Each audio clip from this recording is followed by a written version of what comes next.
this might be the year that one of the most hallowed records in all of baseball gets broken. Could Aaron Judge, your boy, your former teammate, compete with Bonds? He's usually a slow starter.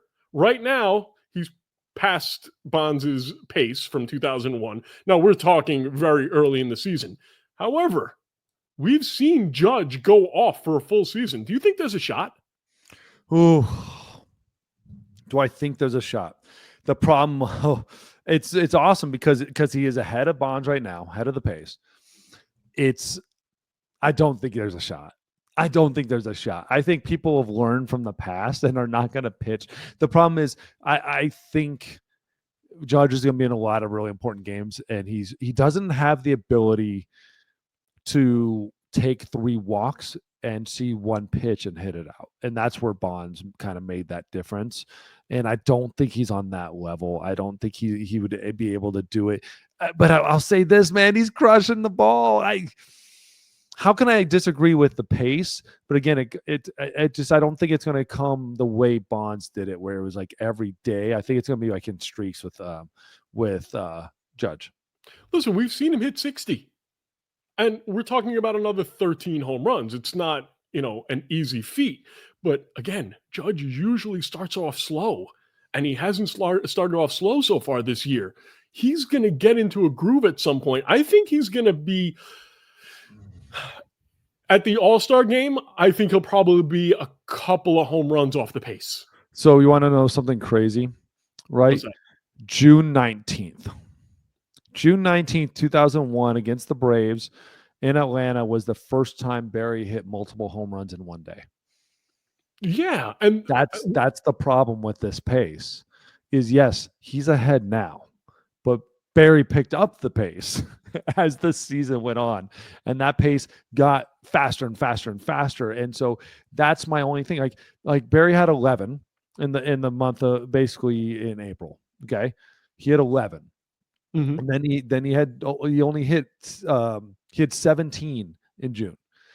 Like the pace picked up as the season went on.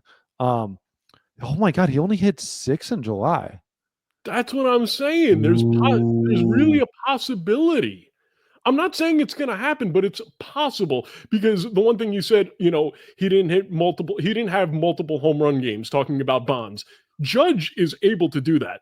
But my question to you is it easier to hit home runs if you're on a good team that's competing or on a bad team? Because as far as I'm concerned, if he was on the White Sox last year, nobody's pitching to him. He'll get 35 home runs. Now they kind of have to face him because he's got some guys around him. I got to look this up as we're talking about this.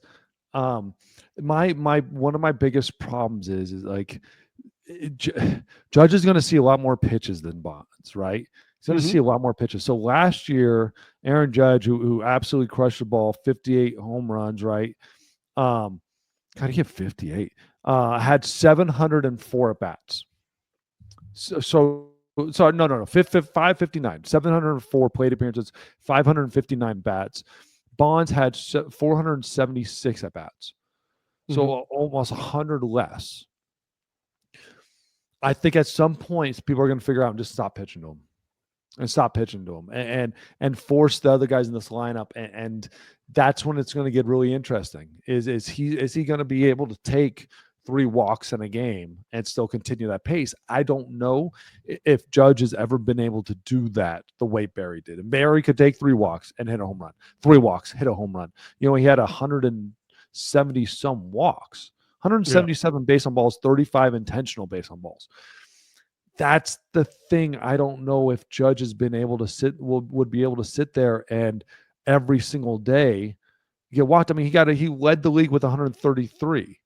Like, that's 40 more and whatever, 30 some intentional base on balls. Like, I don't know if he's able to do it, but God, I want to see it though.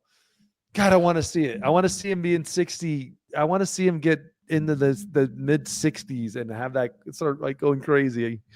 Oh, I mean, if he's got 53 to end August, 55 to end August, he's got a shot. He's got a shot. Look, we don't know Absolutely. how this is going to play out. We're going to keep that little graphic that we had earlier talking about the pace all season long because I think we're in the midst of something special. I really do believe that. I think That's Judge really has the cool. ability this year to do it. Now, as a Met fan, do I want to hear all the Yankee fans talking about Judge over and over? Not particularly, but I do happen to like Aaron Judge. I think he's a great player, and I think it'll be great for the game. More so just because everybody looks at the home run record as tainted. I'd like to see a clean home run record, but that's in the Tyler eyes of the beholder. Soderstrom. How Tyler do you say it? Soderstrom. He's got more. He's got the same amount of home runs and less at bats. Yeah, but that's not gonna. But he's not gonna hit 70. We're talking about guys who have the ability to do it. Look, in 2001, in 1998, when Mark McGwire and Sammy Sosa were going after, do you know how many guys at the All-Star break were past Roger Maris's pace? 5. Yeah, I could imagine that. Do you remember who they were, by the way? 98. So you're talking about probably Rafi. Nope. Palmeiro was not. No, he was not past the pace. 2 of the guys you will never remember. If you do, you are a god of baseball useless knowledge like I am. In 98. Yeah, the year I was 98. Was Piazza around there? Nope.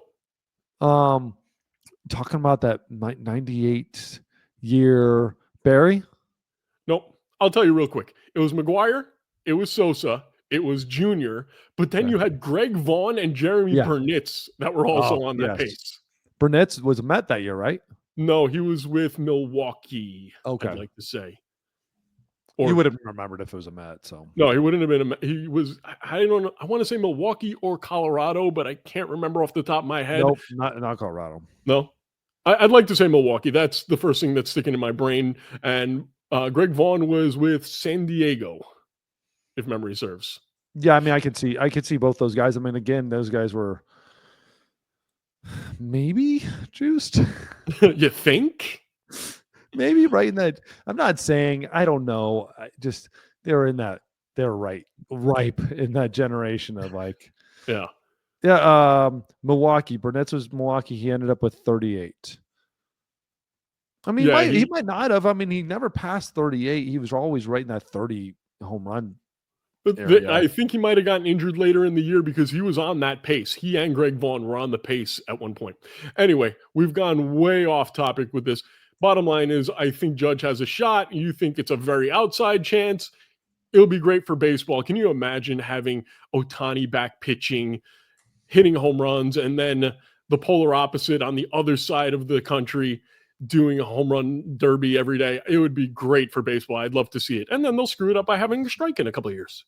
Exactly. That's exactly what's going to happen too. God, why do you say that sort of stuff? Because it's going to happen. You don't have to be a prognosticator of prognosticators like me to remember that. Yeah, it's crazy. All right. Finally, last thing I want to discuss before we wrap it up, the unfortunate passing of Octavio Dotel, former Met, former Houston Astro, played with a lot of teams, a very, very good relief pitcher. Major league record. And was traded from the New York Mets for one of my favorite starting pitchers of all time, Mike Hampton. What memories do you have of Octavio Dotel? Really with those Astros teams. Well, one, setting the record for relievers, for most teams played for. Somebody more than you. Way more than me. I was 8, he was like 14 or something like that. Incredible talent, incredible stuff. Never heard a bad thing. I mean, again, I'd never heard of, I've never talked to many people about him. Just his stuff spoke for himself. Yep. Never played with him, unfortunately. He was a part of one of the best bullpens in Major League history, in my opinion, with those Astros teams, with the 3-headed dragon in the back end, with when you had our board Billy Wagner, Brad Lidge, and him.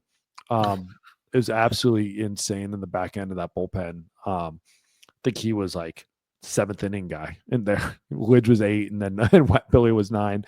All you need over there is Blake Snell, and that's the perfect pitching rotation. Right. Well, yeah, you figure somebody to get him to the 7th, so you got to find a couple more guys. It was just incredible pitcher, incredible baseball player, and it's crazy. club, like a ceiling fell. Like, Yeah. what? It's nuts. Well, we send our wishes to the family of Octavio Dotel, the former teammates of Octavio Dotel. Tough day for baseball, but hopefully we will move on and move forward. Um, and with that being said, I'm James. He's David. We will talk to you in a couple more days.